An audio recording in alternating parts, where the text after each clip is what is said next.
todos, bienvenidos una semana más a las entrevistas en mi canal de YouTube. Esta semana contamos con Javier Aledo, quien es actualmente gestor, tiene amplia experiencia profesional en el mundo bancario, también es graduado del máster de Economía Internacional y actualmente está estudiando un máster en finanzas.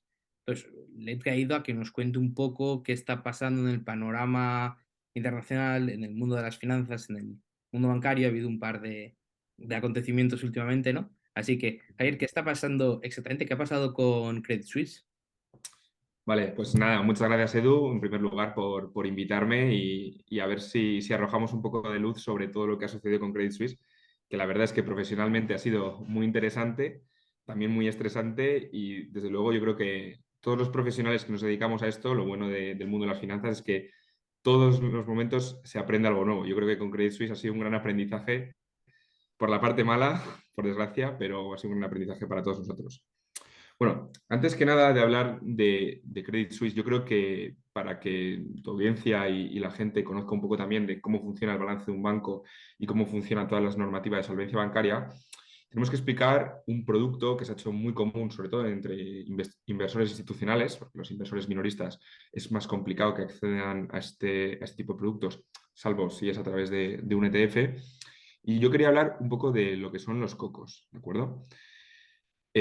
Cuando hubo la crisis financiera del año 2008, bueno, pues fue bastante claro y bastante constatable de que las medidas de solvencia y las medidas de ratios de capital, etcétera, que tenían los bancos, pues eran claramente insuficientes. Y así es como se vio en casos de estrés, en casos de dificultades, cómo se tuvo que producir un rescate del contribuyente, ¿no? Lo que se conoce popularmente como el bailout. Entonces, toda la medida de supervisión bancaria y de solvencia trasladada en Basilea III intentó que no se produjera ese bailout, sino que fueran los propios accionistas, y en su caso, si con los accionistas no fuera suficiente, llevarían a cabo los bonistas, los prestamistas del banco, ¿de acuerdo? Entonces, bueno, a partir de 2010 es cuando se estableció los planteamientos de Basilea III, pero se acabaron implementando en 2018. Con la crisis financiera apareció un nuevo producto de financiación que es un poco entre camino entre el equity y un bonista, ¿de acuerdo? Era un producto bastante atractivo para el inversor porque, en fin, en momentos en los que los tipos de interés estaban a cero, pues era un producto de renta fija en que por folleto podía invertir, que daba una TIR, una tasa interna de retorno superior a la que podía dar un bono soberano libre de riesgo. Es decir, hemos tenido el bono alemán prácticamente 7 años dando tipos negativos y en cambio pues teníamos cocos que nos podían dar el 1,8, un 2% de TIR, que en este tipo de contextos estaba muy bien, ¿de acuerdo? Entonces, para que entienda también la gente un poco cómo funciona este tipo de productos, simplemente ir muy sencillo cómo funciona el orden de prelación de cualquier empresa, no solo de un banco. Todo el mundo sabe que cuando una empresa quiebra, cobran los últimos los accionistas y los primeros que cobran son los prestamistas, por así decirlo, que están más arriba en el orden de prelación. Pues primero cobrarían los bonistas y por último cobrarían los accionistas. Luego ya dentro de los bonistas hay diferentes tipos. Están los bonistas senior, que son los que primero cobran dentro de los bonistas, los subordinados. En función del orden de prelación, pues evidentemente le exigirás una tasa interna de retorno mayor o menor. Porque claro, si tú cobras después en el orden de prelación, pues tiene eso mucho mayor riesgo. ¿De acuerdo? Entonces, dicho esto, ¿qué son los cocos? Los cocos son también un producto que computa como capital de cara al regulador y lo que sirve es que en caso de una situación muy mala del banco, es decir, que el ratio de capital, pues porque el banco lo ha hecho muy mal y ha sufrido unas pérdidas muy grandes que han consumido gran parte de su capital, estos bonos, estos cocos, por eso se llaman, lo de coco viene de convertibles contingentes, en caso de que el ratio de capital toque una cifra que se llama el trigger, esos bonos se convierten en equity, ¿de acuerdo? Entonces, claro, también en el orden de prelación, los tenedores de cocos están justo por delante del equity, es decir, el accionista sería el último que cobraría y el tenedor de cocos sería el segundo último que cobraría. ¿De acuerdo? Entonces, ya sabiendo lo que son los cocos y yendo un poco a tu pregunta que viene un poco por las ramas, ¿qué ha sucedido con Credit Suisse y por qué ha sido tan polémico y bueno, ha suscitado tantas polémicas? Como bien sabes, a cosa del jueves, el miércoles de la semana que se produjo la compra de VS por parte de Credit Suisse, bueno, dio un préstamo el regulador suizo, bueno, el Banco Central suizo, de 50.000 millones para poder efectuar Credit Suisse sus compromisos de pago y no tener una crisis de liquidez, ¿de acuerdo? Bien, en principio, el Credit Suisse había sufrido durante los últimos años muchos escándalos, tanto de corrupción, lavado de dinero, errores en la gestión de riesgos, errores en su gestión de riesgos y en su auditoría interna. Entonces era un banco que había sufrido bastante. Entonces, claro, en el momento en el que se produjo las quiebras de Silicon Valley Bank y de otra serie de bancos medianos en Estados Unidos, pues se produjo una fuga de depósitos muy importante. Entonces sufrió una crisis de liquidez, pero sin embargo Credit Suisse contaba con un ratio de capital importante, tiene un ratio de capital del 14%, que por ejemplo es superior al que tienen algunos bancos aquí en España, como puede ser BBVA, Santander, que tienen en torno a un 11% de ratio CET1 de capital. Entonces, en fin, era un banco que era un banco solvente, pero era un banco con problemas de liquidez y problemas sobre todo reputacionales tremendos. Pero era un banco solvente al fin y al cabo. ¿Y qué sucedió ese fin de semana? Que con nocturnidad y alevosía, como tiende a actuar siempre el Estado y el regulador, sin que el inversor, sin que el accionista o el propietario del banco o el prestamista se pueda defender con el mercado abierto, lo que hicieron fue realizar la compra de VS con un descuento del 75% respecto al cierre del viernes. Es decir, los accionistas recibirían un 25%, pero he aquí la polémica, que los tenedores de AT1, de cocos, recibirían cero. Esos cocos se han ido a cero. ¿De acuerdo? Entonces, a priori, a primera vista, lo que sucede y lo que parece es que hay una inversión del orden de prelación. ¿De acuerdo? Es decir, es que ha cobrado antes el accionista que el tenedor de bonos, cosa que va completamente en contra del derecho mercantil más básico, de respeto del orden de prelación. ¿De acuerdo? ¿Qué es lo que sucede? Y es lo que nos había fijado el mercado, y yo esto hasta hace 2 semanas no lo sabía, y yo trabajo de esto al fin y al cabo, ¿no? Que existen diferentes tipos de cocos. Están los cocos Permanent Write Down y están los cocos Equity Conversion. Los cocos Equity Conversion, que son la mayoría, y es un poco el tipo de coco que he relatado antes, de que si toca un punto de trigger se convierte en equity, en ese caso sería el coco tradicional, pero existen otro tipo de cocos que eran más populares en Suiza y de hecho el folleto lo admite y por eso no da pie o es muy complicado ir judicialmente contra ello, que si en caso de que recibiera un préstamo por parte del regulador suizo, en caso de que el banco quebrara, los AT1 se podían ir a cero, incluso podía cobrar antes el tenedor de equity que el tenedor de AT1. Sí que es cierto que después de que se produjera todo esto, en el mercado secundario, los cocos de Credit Suisse cotizaban a 0,10, algo así, no estaban enteramente en cero, un poco por esa posibilidad remota de ejercer un litigio. Sí que es cierto que los litigios producidos en este tipo de casos suelen ser muy largos, muy costosos y además muy inciertos.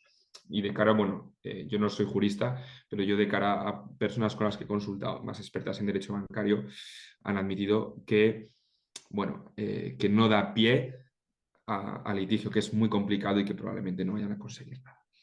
Y luego también hay otra cosa también que es muy relevante en el caso de Credit Suisse y en el caso de UBS que le va a impactar desde mi punto de vista a futuro, es que tienen una estructura de capital, una estructura de financiación muy concentrada en AT1. Es decir, los AT1 en Suiza tienen una gran importancia, ¿de acuerdo?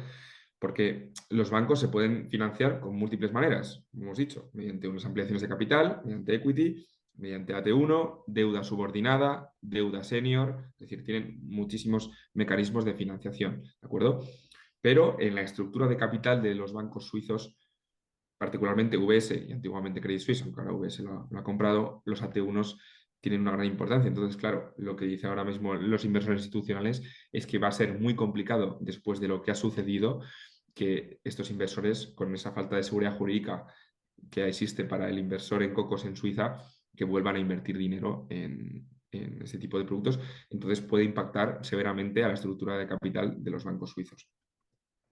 Una vez que cuando se produjo esta ida al precio a cero de los AT1s en Credit Suisse, sacó rápidamente una nota el regulador europeo, del Banco Central Europeo, una nota conjunta con la EBA, con la Autoridad Bancaria Europea, diciendo que en caso de resolución, bueno, también la sacó el Banco de Inglaterra, tanto en Inglaterra como en la Unión Europea, en la zona euro, si tuviera que haber un caso de resolución bancaria, se respetaría el orden de prelación.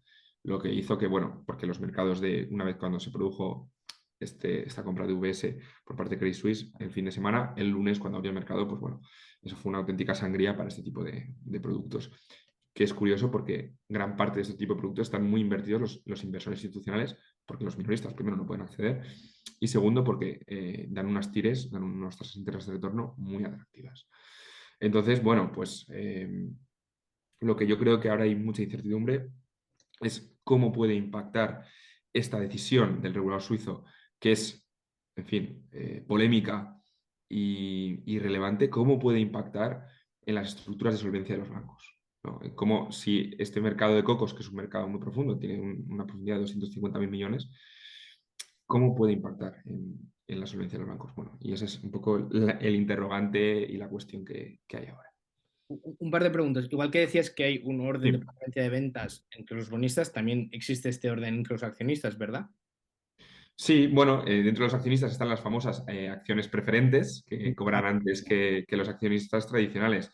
Sí que es cierto que las acciones preferentes dentro de la estructura de financiación de los bancos, ya después de lo que sucedió, sobre todo aquí en España, pues con el famoso caso de la venta de las preferentes en las sucursales bancarias, ha caído un poco en desuso. De hecho, las acciones preferentes tienen un orden de población inferior a los tenedores de cocos. Pero sí, sí que es cierto que existen diferentes tipos de acciones. Normalmente son las acciones preferentes y las acciones ordinarias. Ujú. ¿Cuál es el mecanismo exacto a través del cual el coco se transforma en equity? Sí, pues simplemente eso en folleto normalmente lo destina. Todos los bancos tienen que tener un ratio CET1, un ratio de capital establecido por el regulador, que ahora mismo es del 8%, ¿de acuerdo? ¿Qué es lo que sucede? Que normalmente, perdón, un ratio de capital del 8%, el ratio de CET1 tiene que ser del 4,5 con un colchón extra del 2%. Vamos a ser un poco puntillosos a ver si nos está viendo aquí un experto en solvencia bancaria y va a corregir en los comentarios si no queremos eso. Entonces, dicho esto, ¿cómo se produce ese mecanismo de conversión? Pues simplemente es, el enfolleto establece que dice, mira, si mi ratio de capital es inferior al 12, al 11, eso es lo que quiera poner en folleto, normalmente es superior al requisito del regulador, se convertirá este producto automáticamente en equity.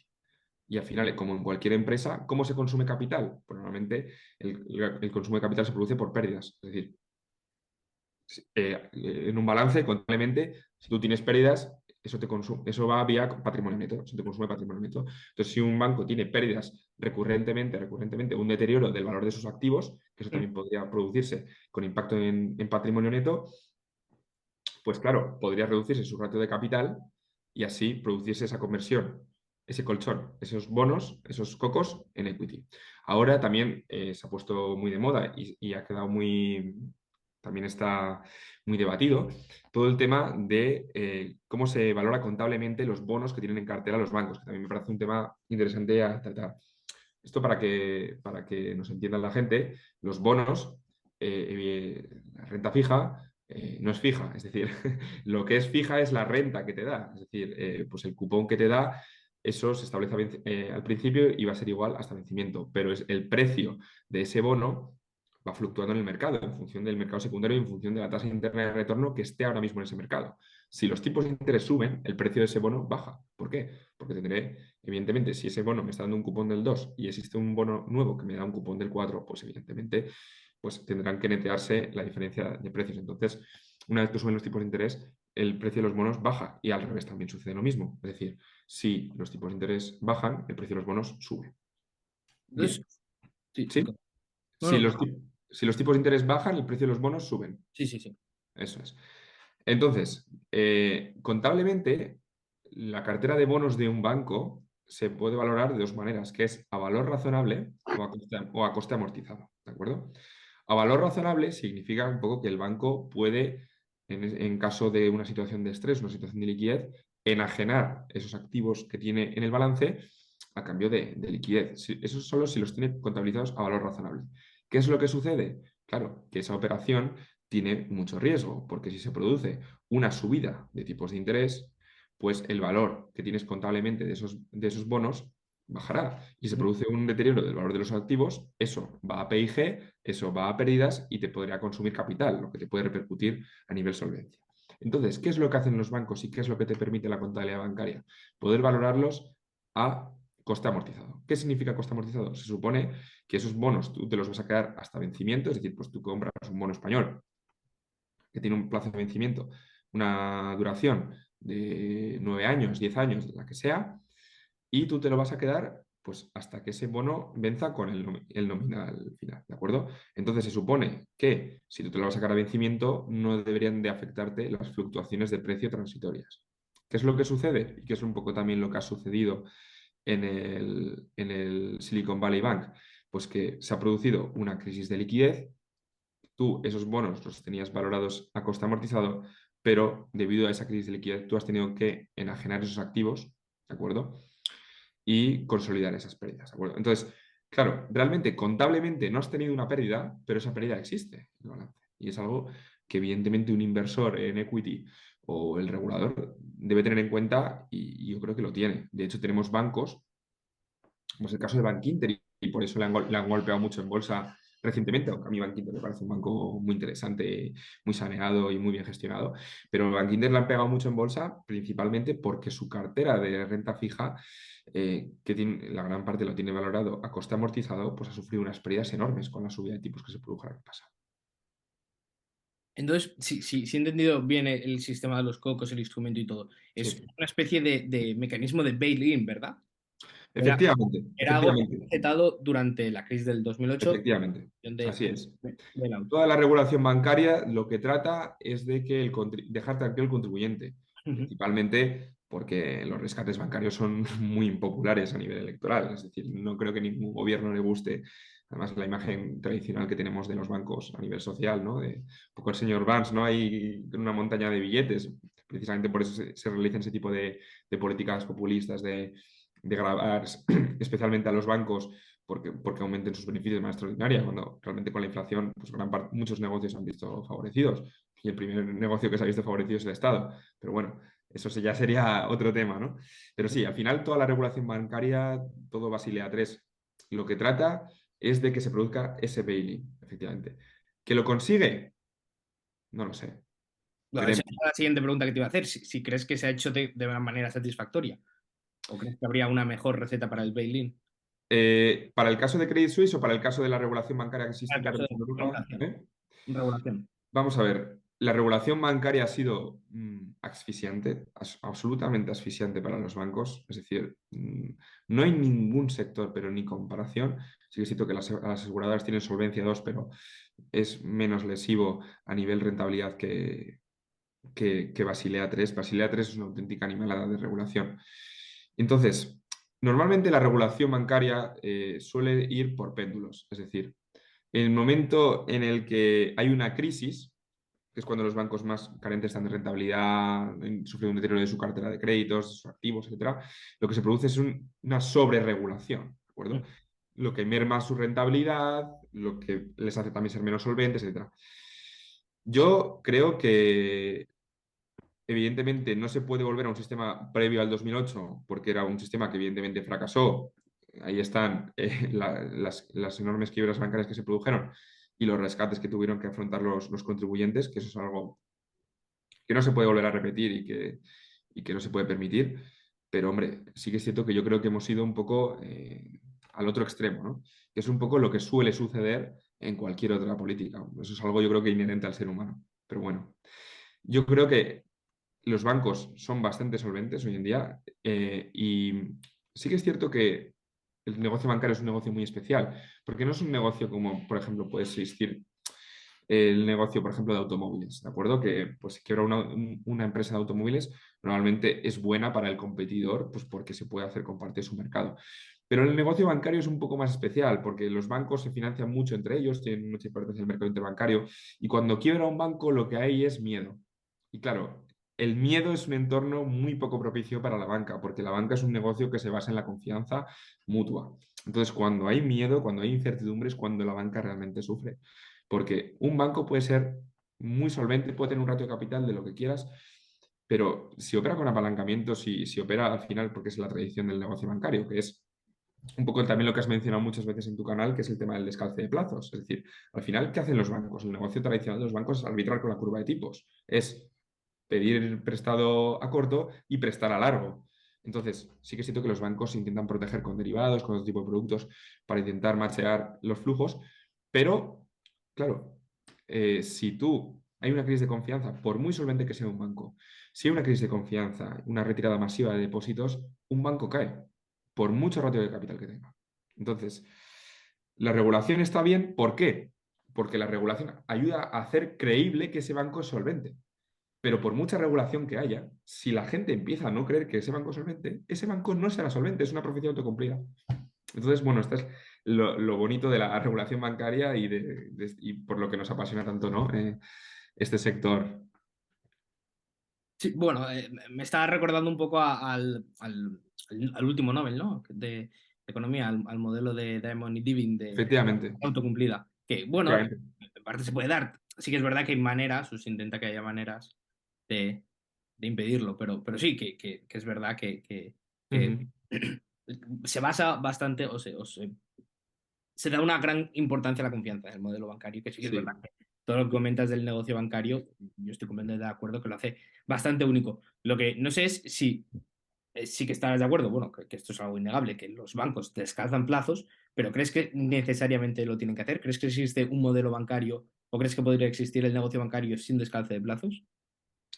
A ver, yo creo que los bancos se intentan proteger de este fenómeno del descalce de plazos Ujú, con derivados y lo que hacen normalmente es, pues, por ejemplo, al final, ¿qué es el mercado de titulizaciones? ¿Qué es el mercado de covered bonds?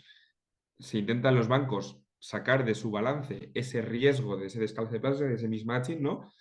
Con un derivado intentando obtener un flujo a corto plazo, es decir, pues una hipoteca que es un flujo a largo plazo, pues oye, yo lo enajeno, yo lo vendo a un fondo de inversión que a lo mejor tiene una horizonte temporal diferente al mío ujú. y así consigo un flujo a corto plazo, ¿vale? Al final un banco es un intermediario y eso lo hacen muchísimo los bancos. Enajenan muchas veces su parte de su cartera de créditos, lo hacen, y luego también lo que hacen muchos los bancos es, claro, si tú tienes tu cartera a tipo fijo, claro, si suben los tipos, a ti te perjudica, evidentemente, ¿no? Entonces, lo que hacen los bancos también es, pues oye, yo tengo esta cartera a tipo fijo, al 2%, yo se la vendo normalmente a otro banco o a un fondo de inversión o lo que sea, y él a cambio me da el tipo variable. Por ejemplo, pues puedo decirle, oye, mira, normalmente ese tipo de, de canje entre el tipo fijo y el tipo variable se llama el IRS, ¿vale? El tipo IRS. Entonces, una vez, pues digo yo en mi balance, oye, yo tengo este préstamo a tipo fijo, yo si suben los tipos me va a impactar en resultados, me va a impactar en patrimonio neto, me va a impactar en ratio de capital y no quiero eso. Entonces yo me quito del balance ese riesgo de tipo de interés, ¿vale? Y entonces yo recibo a través de otro banco o un fondo de inversión un tipo por ejemplo, el Euribor, ¿de acuerdo? Entonces yo, ¿qué hago pues eso, pues al prestatario que tengo? Pues no, sí, eso, al prestatario le digo, oye, mira, tú me pagas el tipo fijo, yo se lo vendo a un fondo y el fondo me paga, pues, por ejemplo, Euribor más 1% y yo pago el Euribor a los que me financian a mí. Entonces, claro, pues ahí es donde viene el margen de intermediación, ¿de acuerdo? Pero es muy importante eso, que tengamos muy en cuenta que los bancos se intentan proteger de ese tipo de riesgos, es decir, los bancos son conscientes de ese tipo de riesgos. Pero los riesgos son inherentes para mí de cara a la actividad bancaria. Siempre va a existir riesgo de crédito, siempre va a existir riesgo de mercado, pero los riesgos no son malos. Los riesgos, sin riesgo, no habría recompensa, ¿no? Que se dice tradicionalmente el dicho. O sea, una cuestión es los riesgos asumibles y Y que se puede medibles y minimizar otra cosa son los riesgos no deseados. ¿Perdón? que sí que se puede minimizar el riesgo de liquidez. Y Efectivamente. eso es lo que consiste el debate, ¿no? De si los bancos deberían hacer o harían descalce de plazos en un mercado libre. Es decir, bueno, lo que muchos decimos es, si de no haber ese respaldo, los bancos intentarían o minimizar su descalce de plazos o incluso no llegar a hacerlo para reducir ese riesgo de liquidez por los problemas de la liquidez. ¿Te refieres si no hubiera regulación, tal vez? Por No, ejemplo. no solo si no hubiera regulación, bueno, sino también si no hubiera el Banco Central, Fondo de Garantías de Depósito Mm. y otros colchones que tienen los bancos para, en caso de descansar y volverse líquidos, tener ese respaldo Ya. A continuo. ver, desde mi punto de vista, yo creo que sí que hay descalce de plazos, incluso en un sistema sin banca central. Es decir, por ejemplo, en Estados Unidos, en el siglo XIX, en los periodos previos a la fundación de la Reserva Federal en el 1913, eran muy comunes las crisis financieras y los pánicos bancarios y un poco también que al final los bancos, es que el negocio bancario como tal es arbitrar con la curva de tipos, es prestar a largo y tomar prestado a corto. Entonces, una vez que había un pánico bancario, normalmente los bancos más débiles eran los bancos agrícolas, pues iban todos a correr, la tradicional corrida bancaria, ¿no? Una corrida bancaria y ese banco se quedaba sin liquidez. Lo que sí que es verdad y lo mejor que tenía a lo mejor el sistema sin banca central, yo creo que también que el depositante era el que controlaba el balance y el que controlaba la responsabilidad de los bancos. Es decir, no había esa situación de riesgo moral, ¿vale? Que existe debido a pues, que hay un fondo de garantía de depósitos, una reserva federal, que hay unos bancos que son excesivamente grandes para que caigan. Claro, un banco si sabe que es excesivamente grande para que caiga, va a tomar más riesgos, ¿no? Porque sabe que tiene un colchón, es el riesgo moral tradicional. Efectivamente. Entonces, yo creo que lo mejor que tiene un sistema sin banca central es esa ausencia de riesgo moral, pero que la situación de descalce de plazos se seguiría produciendo porque la naturaleza del negocio bancario es arbitrar con la curva de tipos, es prestar a corto, perdón, prestar a largo y tomar prestado a corto. Entonces, sí que se produce ese descalce de plazos, pero lo bueno del sistema sin banca central es que se produce una mucha mayor vigilancia por parte del depositante que actualmente. Es decir, pues normalmente una persona para elegir su banco no mira su ratio C1 de solvencia. Es decir, mira, pues a lo mejor si me dan unas sartenes y abro una cuenta, o si me dan 300 euros con la nómina, o el que me dé la hipoteca más barata, que suele ser la razón. ¿No? No miran, no es una decisión a tener en cuenta el ratio de solvencia de un banco. Es decir, esa vigilancia por parte del depositante ha desaparecido. Ahora bien, luego también está el debate, ¿no? Si las personas realmente tienen el conocimiento, el tiempo, lo que sea, para poder revisarse lo que es un balance de un banco que a los inversores profesionales hay muchas veces que nos cuesta, pues imagínate a una persona individual. Sí que es cierto que si a lo mejor no existiera esa protección y esa responsabilidad, se generarían incentivos para que las personas pudieran aprender, ¿no? Bueno, es un debate también muy interesante, pero bueno, eso es un poco mi opinión. Y también que hay intermediarios, como por ejemplo lo que eran las cámaras de compensación, que a lo mejor yo no tengo esa información, pero sé que la cámara de compensación sí, y si la cámara de compensación te permitía ser miembro, sabía que tenías las cuentas saneadas, que eras un banco estable, tal y cual. Entonces yo ya no me Es el tenía signaling, sí, claro, que efectivamente, ya no me tenía que conocer cada banco ni fiarme de ellos, pero simplemente con saber que la cámara de compensación te estimaba como un banco líquido, pues a mí me valía. claro. Pero luego también está ahí ese riesgo moral de esa cámara de compensación que puede tener también incentivos perversos, ¿no? Al final se puede producir captura del regulador, que ya se produce en un sistema de banca central. En fin, yo creo que no hay un sistema perfecto, aunque me parece muy interesante y muy pertinente Ujú. debatir estos temas, porque el sistema perfecto yo creo que jamás lo lograremos, pero mediante el debate activo, ideas nuevas, creo que pues, podemos acercarnos, aunque sea de lejos, a ese sistema perfecto. Yo la verdad es que le veo fallas tanto al sistema actual como al que podría haber, por ejemplo, el free banking del siglo XIX. Lo que comentabas me ha recordado una frase de Taleb, que creo que ya la he dicho un par de veces en este canal, que esta inferencia del gobierno tiende a eliminar la asunción de riesgos, ¿no? Entonces, sí que es un poco de, si tú tienes esa regulación, tú ya te notas que no hace falta que te informes, que ni siquiera sepas leer un balance, Así sepas, es, simplemente dices, bueno, pues un banco u así otro, es, el que tenga más cerca de casa. ¿Cuántos españoles, si no la gran mayoría, coge el banco que tiene más cerca de casa y ya está? así es, totalmente. Totalmente, es que así funciona, así funciona. Yo creo que también vivimos una sociedad excesivamente sobreprotegida en la que, bueno, pues como que la vida adulta se pospone muchísimo. Bueno, esto ya es un tema que es ajeno un poco al sistema bancario, pero que debería de cultivarse una sociedad que sea responsable de sus propios actos, ¿no? Y haciendo, o sea, y sobreprotegiendo a esa sociedad, ¿no? Con ese Estado que pase lo que pase, vas a tener una red de seguridad y te va a proteger, pues no se asumen esos riesgos porque evidentemente asumir riesgos implica evidentemente el riesgo de tener una pérdida, ¿no? Bueno, en fin, es un debate también muy interesante, un poco ajeno al mundo bancario, pero también muy interesante. Bueno, interesante. Lo que no me ha quedado muy claro, tampoco quiero meterme mucho en el debate, pero exactamente a qué te referías o por qué crees que se daban los pánicos bancarios de los bancos agrícolas en Estados Unidos Ujú.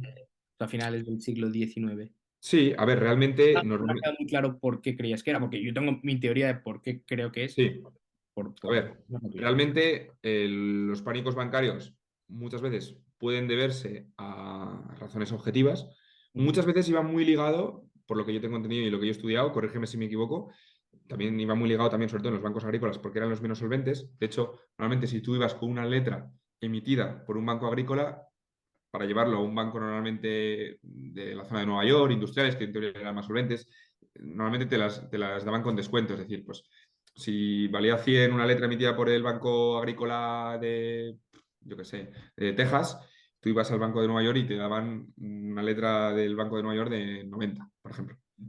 Iban con descuento. Entonces, evidentemente, por ese mayor riesgo que tenía ese banco, ¿no? Lo bueno de eso es que realmente sí que había un reflejo, es decir, había un incentivo a ser más solvente, a ser más responsable. ¿Por qué? Porque si yo soy más solvente y más responsable, pues evidentemente el dinero bancario emitido por mí, mis pasivos financieros, van a ser más fiables para los agentes y los agentes los van a querer atesorar más. Entonces, pues tengo un incentivo a ser más solvente. Si hay, evidentemente, lo que hemos comentado, si hay una sobreprotección y si hay una red de seguridad y un banco, da igual lo más o menos solvente que sea, su dinero va a ser equivalente, tiene esa parte negativa de que no hay realmente un incentivo a ser solvente. Además, la solvencia es inversa a la rentabilidad, es decir, porque claro, si tú eres más solvente tienes menor apalancamiento y si tienes menor apalancamiento, ante el mismo beneficio, vas a tener un menor ROE, un menor retorno, ¿de acuerdo? En relación al equity. Si tienes un mayor apalancamiento, con un menor retorno vas a tener un mayor ROE. Es cómo funciona el ROE, es la famosa descomposición de Dupont de cómo funciona el retorno en equity, ¿no? Entonces, ahí no hay un incentivo a ser más solvente, porque ser solvente no te, no te genera ningún beneficio. Por eso es por lo que se produce una autoridad central que te obliga a ser solvente de manera externa. Vale, volviendo a tu pregunta de por qué se producen los pánicos bancarios, pues muchas veces iban relacionados con las cosechas, con razones objetivas, pero sí que es cierto que había razones, había muchas veces de que si había un pánico bancario por un banco que a lo mejor lo había hecho mal, pues a lo mejor se extendía a bancos que eran solventes y que habían hecho una buena gestión, pero pues como el miedo normalmente es como un virus y se va extendiendo, pues en muchas ocasiones se podían producir quiebras también de bancos solventes. Hay un libro muy bueno que a mí me gusta mucho, de John Kenneth Galbraith, que es sobre la historia del dinero, que habla mucho sobre este tipo de crisis y de pánicos bancarios. Y cuenta una historia muy buena de cómo un banco logró sobrevivir al pánico financiero que se produjo a finales del siglo XIX, en el año 1830 y pico, si no me equivoco. Corrígeme si me equivoco. Sí, sí. Sí, por ahí, ¿no? Se produjo o no sé si fue también, porque se produjo también con el terremoto de San Francisco, otro pánico que creo que fue en 1907. Bueno, uno de los dos, que lo que hizo para generar confianza, es lo que hablábamos de esa confianza que es necesaria generar en el negocio bancario, lo que puso dijo, dadles todo el dinero a todos los que pidan y dijo, en vez de poner a 4 personas en ventanilla, voy a poner a 10 y lo que hizo vamos a traer furgones blindados, aunque no tuvieran nada de dinero dentro, pero para que parezca que está llegando dinero, porque fue todo el mundo, claro, había ese pánico bancario y fue todo el mundo a sacar el dinero. Entonces, para generar esa confianza, lo que hizo es traer muchísimos furgones, aunque no tuvieran dinero dentro, en plan de tranquilidad, a todo el mundo que venga se le va a dar el dinero.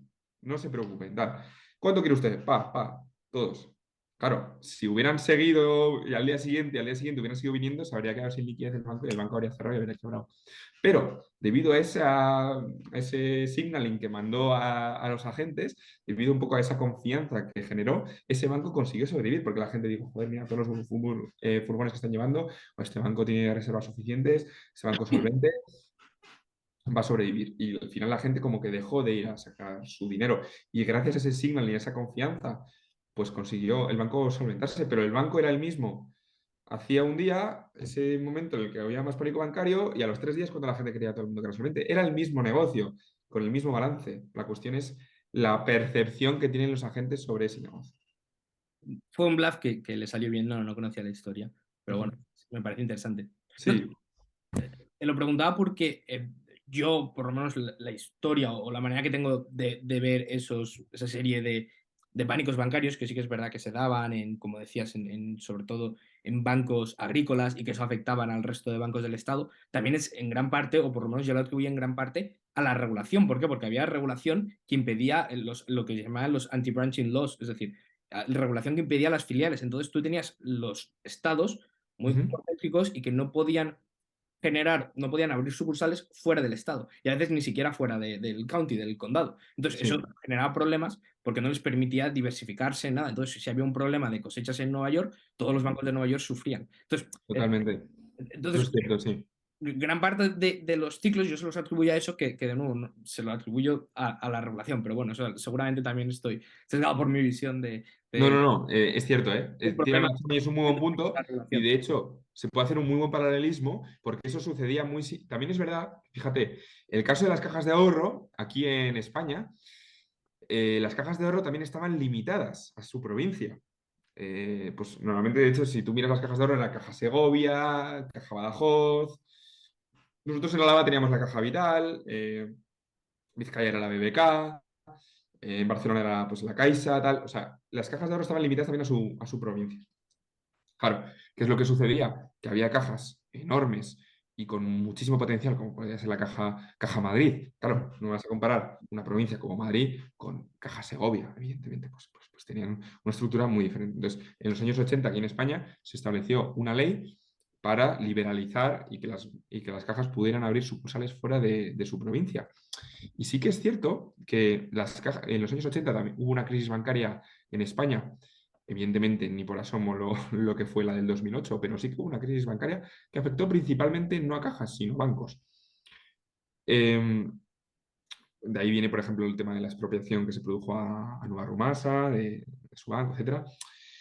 Y realmente, con esa expansión de sucursales de las cajas, porque las cajas iniciaron una guerra tremenda por las hipotecas, empezaron a abrir oficinas de manera indiscriminada, todos sabemos la cifra de oficinas con la que llegó España, que le sacaba el doble a la segunda, ¿verdad? En oficinas por habitante, en una auténtica animalada.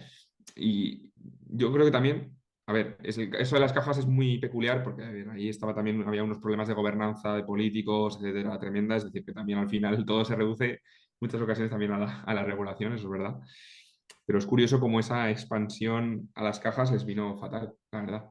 Les vino muy mal porque iniciaron una guerra entre ellas tremenda que al final acabó desembocando en prácticamente todas acabaron muriendo. O sea, y ya, bueno, prácticamente todas no, todas han acabado muriendo o se han convertido en bancos.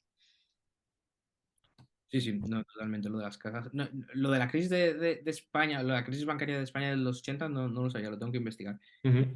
Mira, hay un libro muy bueno de un tío que fue director general del Banco de España y también fue directivo del Banco Popular, que se llama Aristóbulo de Juan. Ah, tengo el libro, o sea, tengo el libro que publicó hace un par de años, no me lo he leído, El pero de Buenos Banqueros sí, sí, sí, sí. ¿Lo cuenta ahí? está bien, ahí lo cuenta un poco, todo el periplo de la crisis de los 80. Pero luego tiene Aristóbulo de Juan otro libro muy bueno, publicado junto con Francisco Uría, que Ujú. es Anatomía de una crisis. Es un libro publicado en 2013, es decir, que bueno, pues no vio todo lo que sucedió en la crisis, aunque en 2013 ya sabía que era el Sareb, ya se había producido el rescate de 2012, etcétera, es decir, ya se había producido todo lo gordo. Lo único que faltó ya fue el coletazo final, fue la quiebra del Popular en el 17. Pero es un libro, a mí es el mejor libro escrito sobre la crisis bancaria en España, para mí, es ese Aristóbulo Juan y Francisco Uría. Es muy, muy recomendable. Es un autor muy interesante y si la gente quiere investigar, y a lo mejor la gente pues, no le apetece leerse el libro, tiene una conferencia también en el Congreso de los Diputados, en la Comisión de Investigación sobre la Crisis Financiera, Aristóbulo Juan. Dura un par de horas, es una auténtica delicia escuchar a ese hombre. Si a alguien le interesa la crisis financiera en España, para mí es una bibliografía que no se puede perder. Yo fui a la Feria del Libro hace creo que 2 años cuando publicó su último libro y tuve la oportunidad de hablar con él unos minutos y un hombre encantador. Sí, sí, sí. Jair, ¿crees que se veía venir lo de Credit Suisse? Es curioso porque en principio todo el mundo dice lo mismo, ¿no? Todo el mundo dice que se veía venir, pero nunca piensas, porque Credit Suisse es un banco que tiene 150 años, es decir, Ujú. es un banco pero es la cosa, ¿no? Todo el mundo lo vea venir, o sea, nadie lo vea venir hasta que todo el mundo lo vea venir. Yo creo que sucede con este tipo de casos. Pues a ver, sí que es cierto que dentro de lo que cabe, y lo bueno que ha sucedido también con esto, es que los bancos que han quebrado eran bancos mal gestionados. Es decir, lo más importante de un mercado y pues, de cualquier mercado es que los malos negocios quiebren, se purguen, ¿no? Y que triunfen los buenos gestores y que triunfen las buenas empresas, ¿no? Al final, eso es lo bueno del mercado, que purga, corta las malas hierbas, ¿no? Y que sobreviven realmente los más aptos y los que mejor satisfacen los deseos de los consumidores, ¿no? Eso es lo bueno del mercado. Entonces, los bancos que, por ejemplo, han quebrado, pues eran bancos mal gestionados y, en principio, pues oye, es bueno para cualquier negocio que los bancos mal gestionados o que cualquier empresa mal gestionada quiebre, creo, desde mi punto de vista. ¿Que se veía venir? Bueno, no lo sé. En fin, es un banco enorme, un banco con un balance del tamaño del Banco Santander. Yo no pensaba que iba a quebrar. Era un banco solvente, tenía un ratio de capital del 14%, es superior a muchos bancos en España. La gran mayoría tienen menos de un 14%.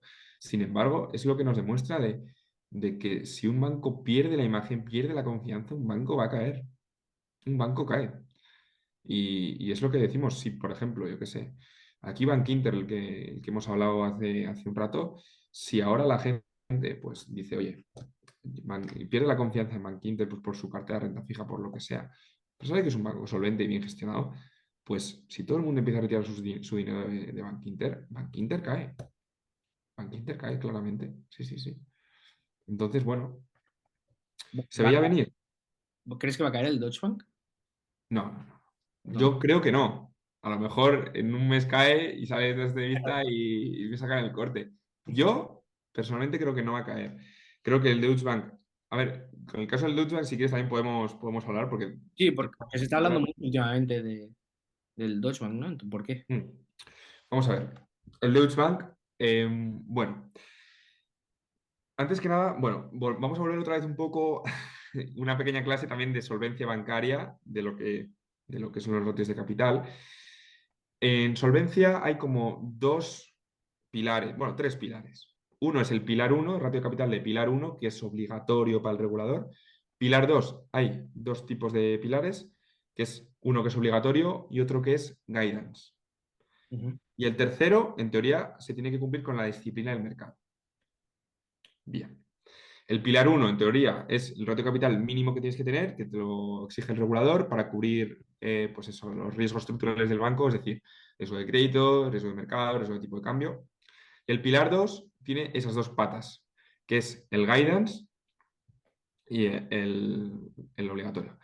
La cuestión es que esto se cambió un poco ad hoc la parte del pilar 2 guidance, en gran parte por Deutsche Bank en su momento. Porque Deutsche Bank es un banco solvente, pero también, en fin, tiene también una estructura financiera más débil que a lo mejor otros comparables. ¿De acuerdo? Entonces, claro, Deutsche Bank, un banco alemán, 1 billón de euros de balance, pues como que hicieron un poco la vista gorda el regulador. Evidentemente, eso por un banco español no lo habrían hecho jamás, pero bueno, ya sabemos, Banco Central Europeo, ¿no? Sede en Frankfurt. Al final es así funciona el mundo. Entonces, bueno, pues hay que estar vigilantes. Lo que ha sucedido ahora con Deutsche Bank es, en fin, una muy mala gestión desde mi punto de vista, porque lo que quería enseñar Deutsche Bank, como estaba viendo esa situación de inestabilidad bancaria con todo lo de Credit Suisse, pues él quería mandar un guidance, un mensaje al mercado, un signaling, diciendo, oye, nosotros somos solventes y tenemos una sólida posición de caja y financiera. Entonces, lo que hizo es amortizar anticipadamente un bono subordinado a T2. Claro, o sea, eso a nivel financiero no tiene ningún tipo de sentido, ¿no? Amortizar anticipadamente un bono a T2 cuando los tipos están más altos y si tú vas a tener que emitir un bono nuevo a T2, vas a tener que emitir a un tipo más alto. ¿De acuerdo? Entonces, a nivel financiero no tiene sentido. Lo que sí tiene sentido es para mandar un mensaje al mercado y decir, oye, mire, yo soy solvente, pueden confiar en mí. Lo que pasa es que les ha salido el tiro completamente por la culata. ¿Por qué? Porque, claro, el accionista se la toma muy mal, porque evidentemente esto es un coste de oportunidad. Es decir, si yo amortizo ese AT2 y gasto ese dinero en mandar ese señal en el mercado, pues el rendimiento que puede dar el dividendo, por ejemplo, de Deutsche Bank va a ser menor. Entonces, evidentemente hay un coste de oportunidad. Entonces, claro, los accionistas se lo tomaron muy mal y las acciones bajaron un 9 o un 10% en un día. Pero la verdad es que desde mi punto de vista fue una política muy, o sea, no tenía mucho sentido realizar eso por parte de los gestores de Deutsche Bank. Yo creo que en esta situación de crisis, de inestabilidad, lo que hay que hacer es un poco agachar la cabeza, oye, enseñar los balances y poco más. Pero tampoco puedes hacer este tipo de cosas porque te puede salir muy mal en un mercado que está muy nervioso. En fin, pero bueno, esto ya son cosas que, bueno, a lo mejor le podría haber salido bien y decir, mira, oye, Deutsche Bank tal, y sube un 3 no, pero realmente el mercado no se lo ha tomado nada bien, porque a lo mejor si lo hubieran hecho hace un año, pues no se lo toma tan mal, pero en una situación ya más nerviosismo, pues es más problemático. ¿Ves una posible futura crisis? Yo, la verdad es que sí que soy, pero más que nada porque realmente, no tanto por la vía bancaria, sino más por la subida de tipos tan enorme que se ha producido en tan poco tiempo. Es decir, que llevamos 10 años con políticas monetarias súper laxas, súper expansivas. Y evidentemente tú no puedes subir 350, 400 puntos básicos los tipos de interés en un año y que no pase nada. Tenemos un mercado laboral ultra tensionado. O sea, tenemos pleno empleo. Es triste decirlo, pero en España tenemos un 12% de paro, que eso para nosotros es pleno empleo. Es así. Y en Estados Unidos tiene un desempleo del 4% y sigue estando muy fuerte.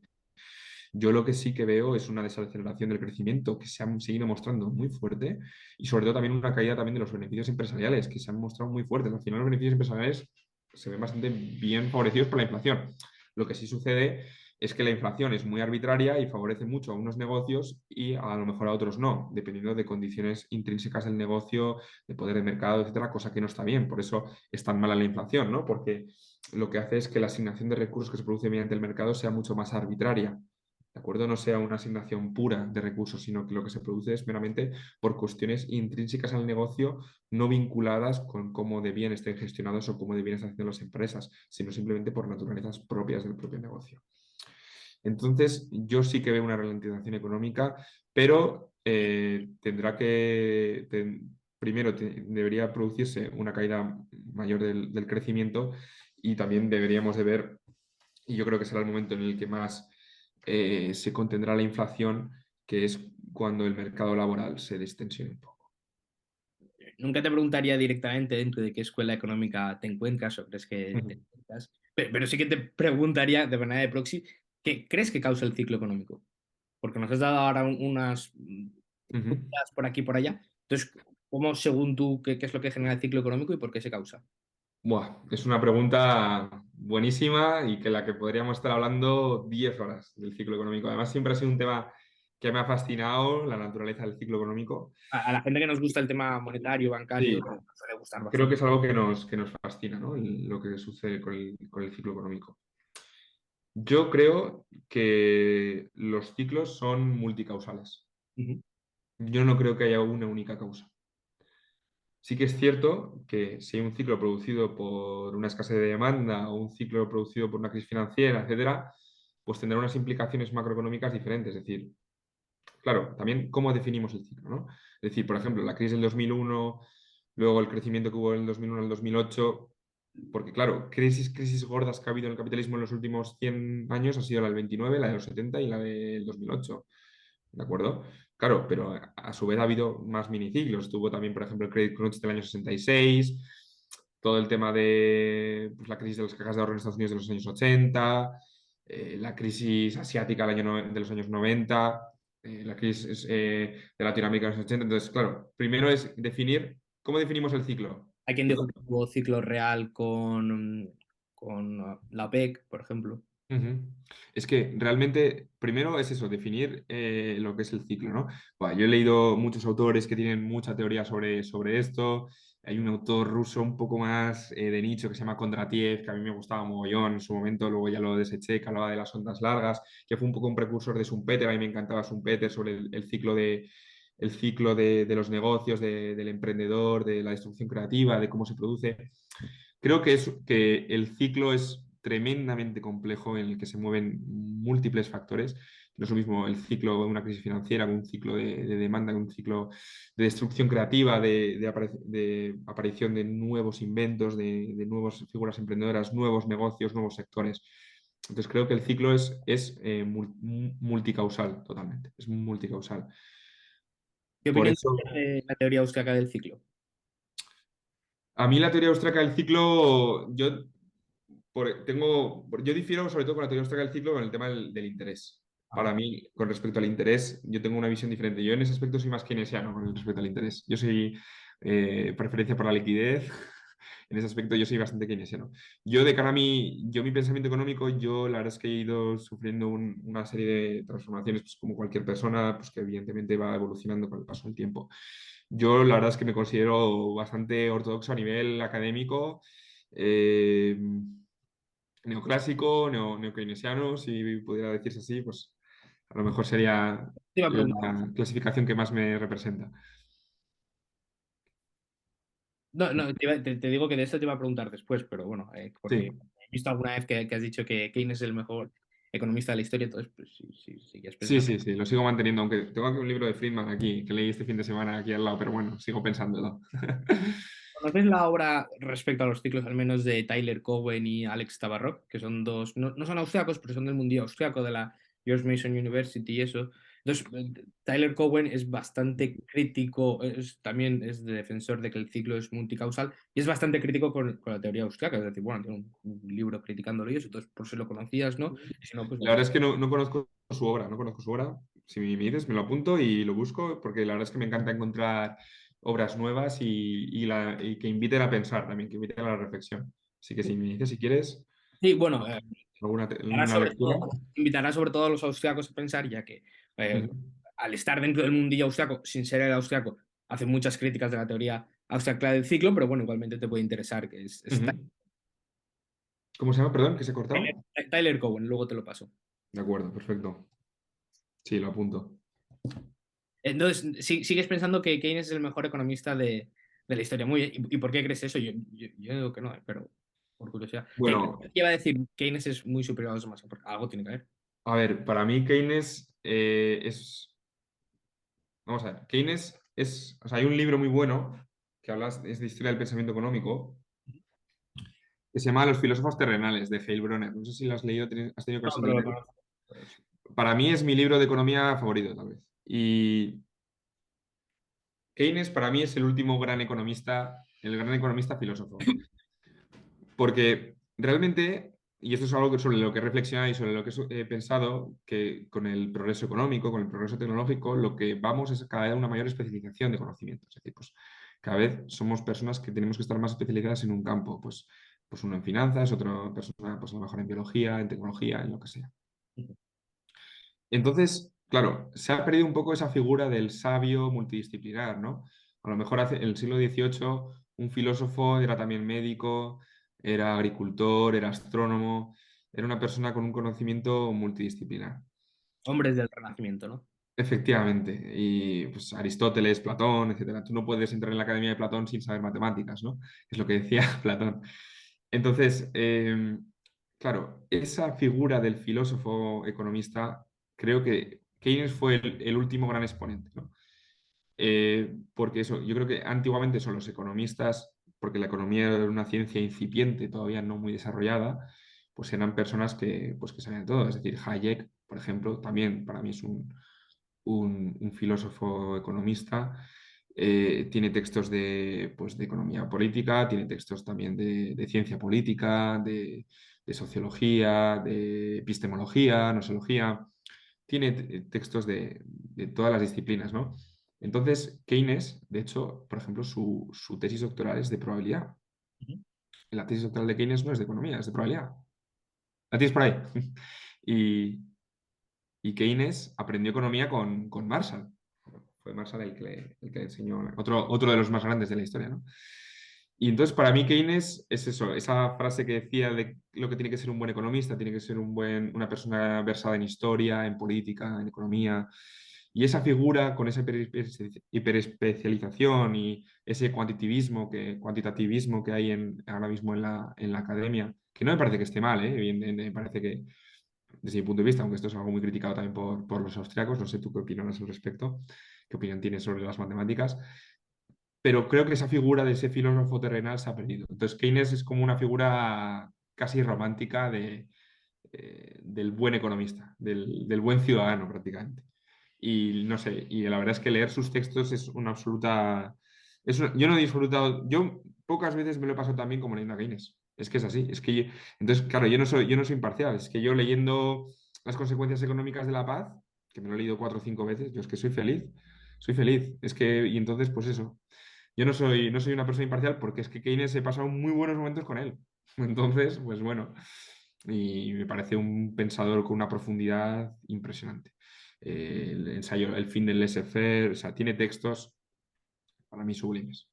Y me parece eso, el último economista romántico filósofo, aparte de todo el impacto que ha tenido en el pensamiento económico, que, bueno, en fin, eso es innegable, hasta el mayor detractor de Keynes admitirá eso, y su pericia y su visión para poder ver más allá. Y luego también lo que más hace de Keynes es Hombre, Keynes era un economista clásico al uso, pero sobre todo cuando sucedieron también los acontecimientos. Bueno, era un economista clásico al uso, pero ya hacía sus críticas. Por ejemplo, tiene el texto criticando a Churchill, las consecuencias económicas de Mr. Churchill, criticando la vuelta a la paridad del patrón oro previa a la Primera Guerra Mundial. Eh, pero bueno, es un economista que tenía facilidad para cambiar de opinión si los hechos desmontaban su visión previa. Es decir, no era una persona muy, no sé cómo decirte, muy sectaria, muy aferrada a sus ideas, sino que si los hechos desmontaban sus ideas, él no tenía ningún apego a sus ideas y fácilmente pues, podía cambiar de opinión sobre un tema al año siguiente, a los 2 años o a los 3 años, si los hechos desmontaban su visión anterior de la realidad. Y eso me parece tener un espíritu también científico, un espíritu crítico bárbaro y muy admirable. A mí una de las últimas cosas que he leído de Keynes, el breve tratado sobre la reforma monetaria, Ah, sí. me sorprendió en parte para bien. Es decir, yo me lo estaba leyendo, sobre todo el capítulo de inflación y la deflación, me lo estoy leyendo, estoy completamente de acuerdo con todo, pero llega al final y es que los últimos dos, tres párrafos eliminan todo lo bueno que tiene antes, ¿no? Y eso que incluso al principio del capítulo, o el primer capítulo o al principio de ese mismo capítulo, no me acuerdo, pero critica al gobierno, critica la intervención, la regulación gubernamental, los problemas que da, y luego al Sí, final sus soluciones, aunque su diagnóstico sea correcto, y la manera que tiene de entender la inflación y la deflación me parece brillante y los problemas que ambas causan. Luego, su solución es regulación gubernamental. Y digo, pues si antes, unas páginas antes lo estabas criticando también y ahora crees, entonces, ¿qué es lo correcto? Entonces, lo que no me gustó de él, mi sí. crítica fue hacia él, Contradicción, sería ¿no? que las políticas que recomienda o sus soluciones, sus recetas A son... ver, desde mi punto de vista, el Keynes del Tratado de la Reforma Monetaria es diferente al Keynes de teoría general. Es decir, el Tratado de la Reforma Monetaria es previo a la teoría general. Creo que la teoría más monetaria más pulida de Keynes está dentro de los textos de la Sí, teoría bueno, general. tiene un capítulo, el 16 o 17 donde introduce lo del Sí, tema de liquidez y eso. efectivamente, sobre su teoría del tipo de interés. Ese capítulo es sorprendentemente bueno porque, o sea, sobre todo si vienes de la tradición austriaca, no te lo esperas que Keynes va a ser tan bueno en teoría monetaria. Y a mí me sigue gustando mucho, ojo, el Keynes teórico en el breve tratado de la reforma monetaria. Simplemente que ya digo, las recetas que da, digo, si es lo que estabas criticando unas páginas antes, me da la sensación de que diga, no, Ya, pero si vengo yo y lo soluciono, aquí ya se, sí. Es como la regulación es mala, pero solo si no la hago yo, ¿no? sí, esa es la sensación que me dio el Sí, libro y la principal crítica que le puedo hacer a Keynes en ese libro. Pero bueno, es un libro muy interesante que recomiendo igualmente. sí, sí, no es. Y también, ahora cambiando un poco, y yendo un poco más al tema ideológico, que has mencionado ya cosas a lo largo de la entrevista, te he visto bastante evolución, o por lo menos me lo parece a mí, tampoco lo tengo muy claro, pero me da la sensación de que ha habido una evolución ideológica en los que te seguimos algo en Twitter, de que Ujú. estás haciendo más antiestado, ¿no? O por lo menos más hater de la política. ¿Qué ha pasado ahí? Si Sí. nos... A ver, yo la verdad es que siempre he sido, bueno, siempre no, pero desde hace bastantes años he sido fiel creyente del mercado como asignador de recursos, ¿de acuerdo?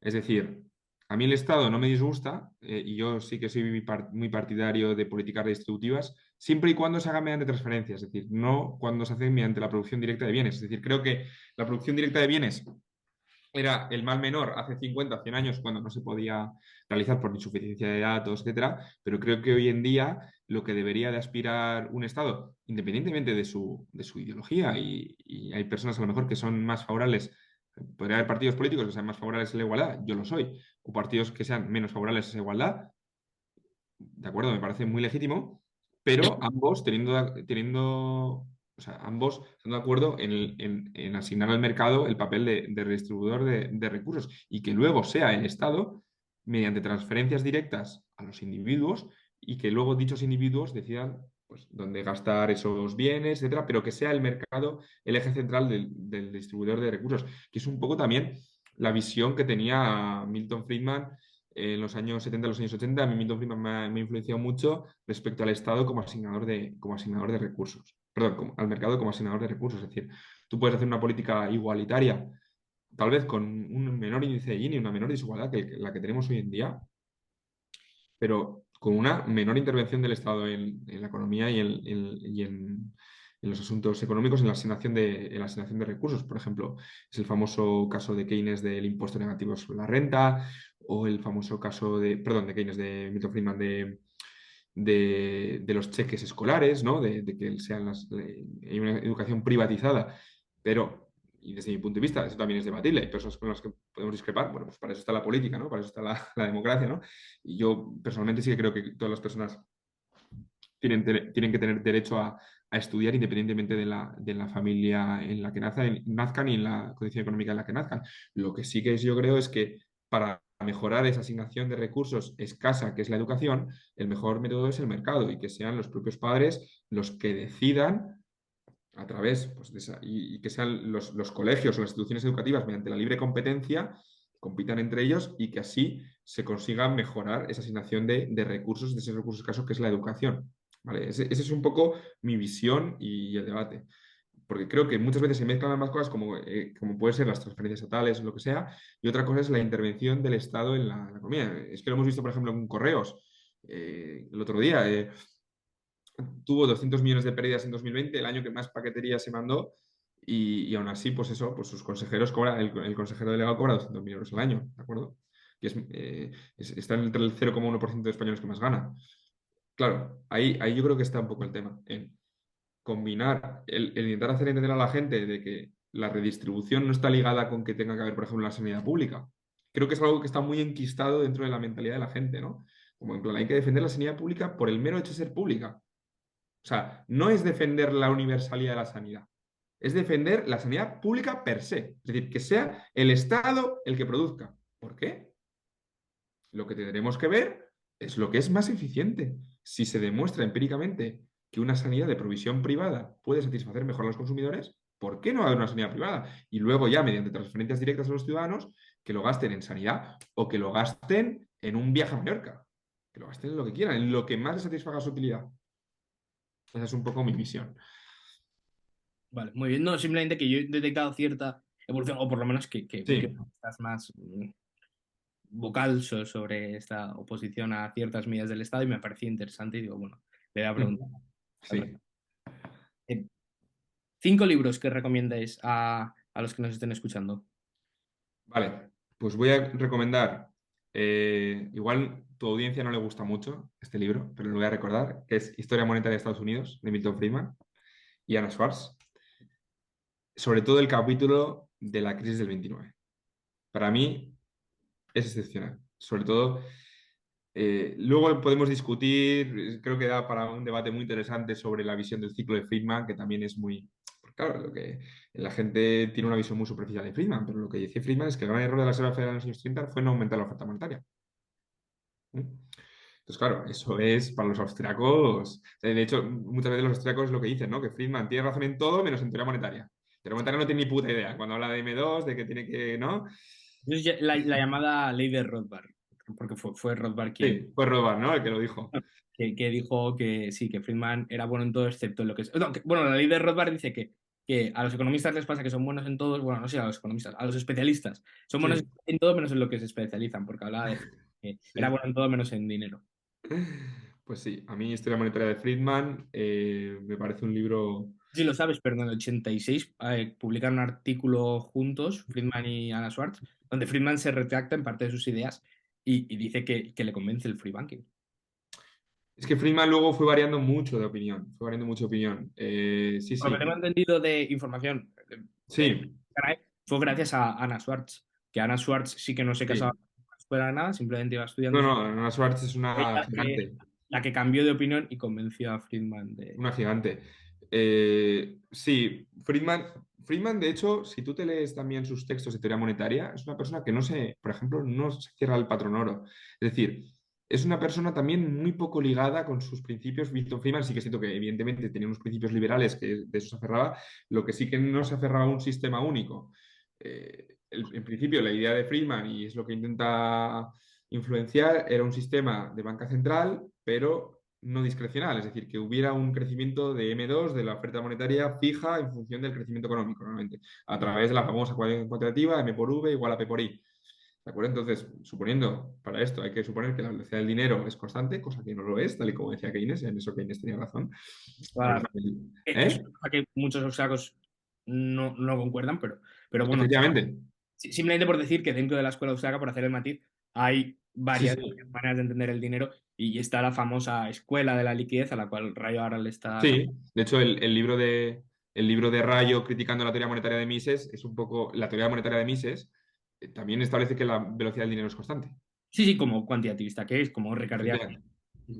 Efectivamente. Entonces, eso, volviendo otra vez eso, a Milton Friedman. Milton Friedman es una persona que él decía, bueno, si lo hacemos mediante patrón oro, tiene que ser así, para que sean los principios liberales. Si lo hacemos mediante un sistema de banca central con oferta monetaria de crecimiento, tiene que ser pa. Es decir, de hecho, mira, fíjate, tengo aquí un libro de Milton Friedman, que es de Ensayos de Política Monetaria, que es que, espera, ya lo siento, que voy a aquí consultar, pero es que aquí, mira, en el papel de la política monetaria dice... Lo que él criticaba mucho, por ejemplo, es la utilización de los tipos de interés como mecanismo de transmisión de política monetaria. Eso sí que lo criticaba mucho.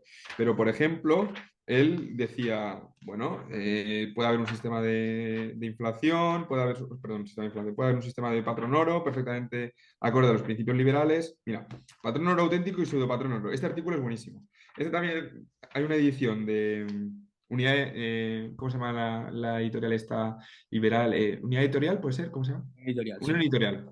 Tiene una colección de textos de Milton Friedman que se llama Paro e Inflación, que ahí también viene este texto recopilado. No sé si tienes ese libro, pero es muy recomendable. Mira, y tiene también otro texto que pone Mi evolución como economista, y es eso, una persona que, bueno, no lo encuentro ahora el artículo en concreto, pero bueno, una persona eso, que no se casaba con nada y completamente abierta a nuevos pareceres.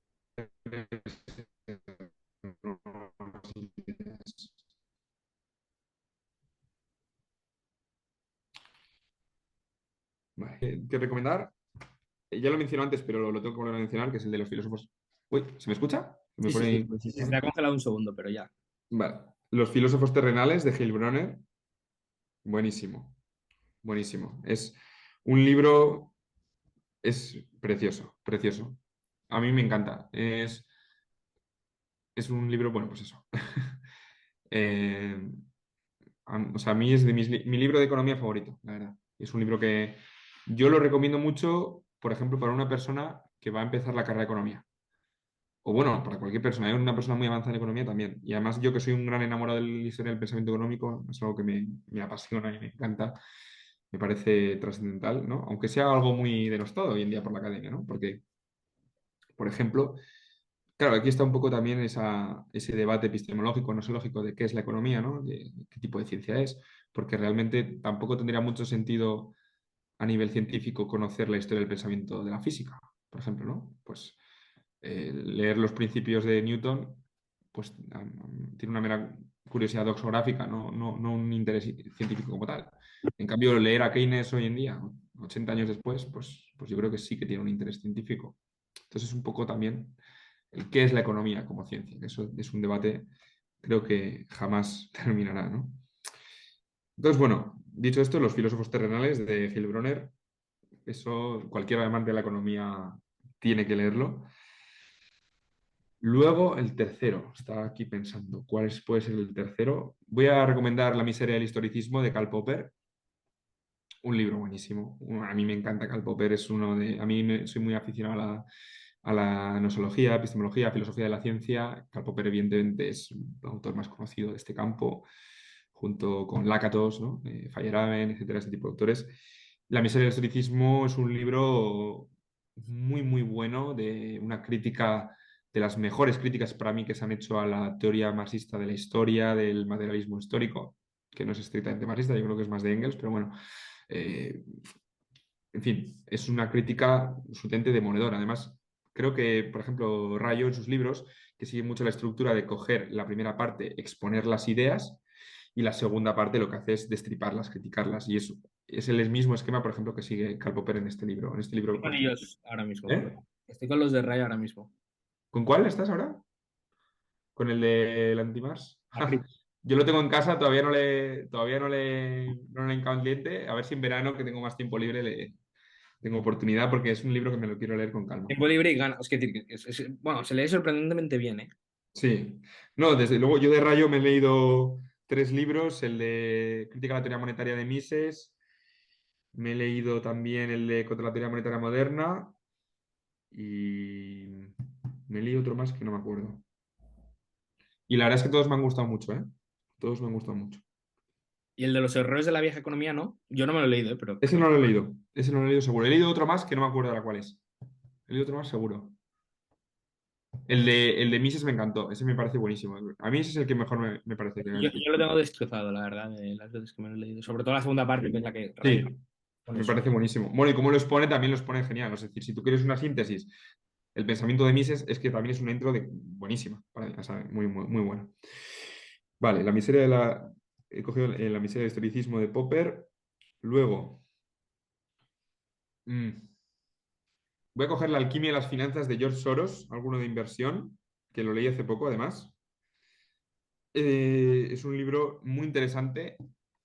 Creo que tampoco que Soros es una persona que muy interesada por la filosofía, por cuestiones de epistemología. Creo que no entendió bien a Popper y realmente lo que habla Soros es más Lakatos que Popper. Que Lakatos fue un discípulo de Popper, pero se difiere bastante en él. Pero aún así, su teoría de la reflexividad, de la profecía autocumplida de las finanzas, etcétera, es muy interesante. Además, luego también tiene la segunda parte de cómo lo aplica él a su fondo que tenía el Quantum Fund. A mí George Soros, eso, más allá de sus polémicas por cuestiones, pues eso, de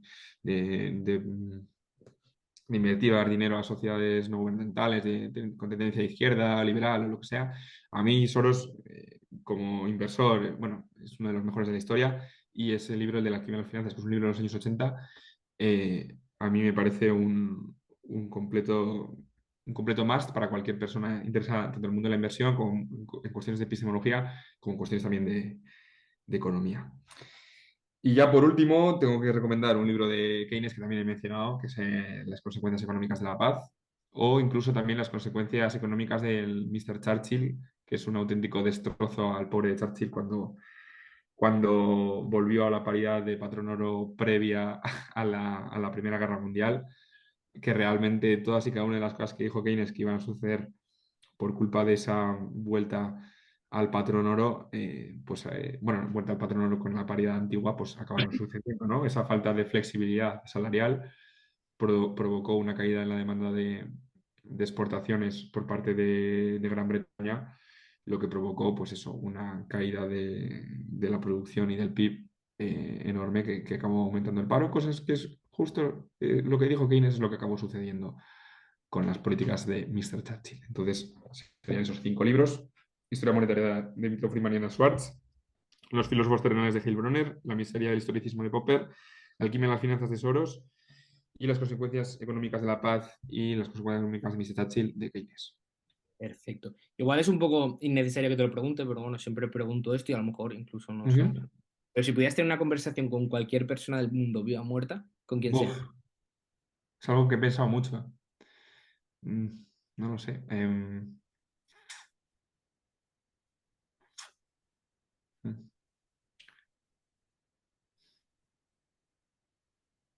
Persona viva o muerta.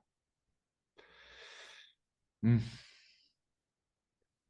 Deja de pensar 10 segundos, voy a pensar más, que si no esto se va a hacer muy largo.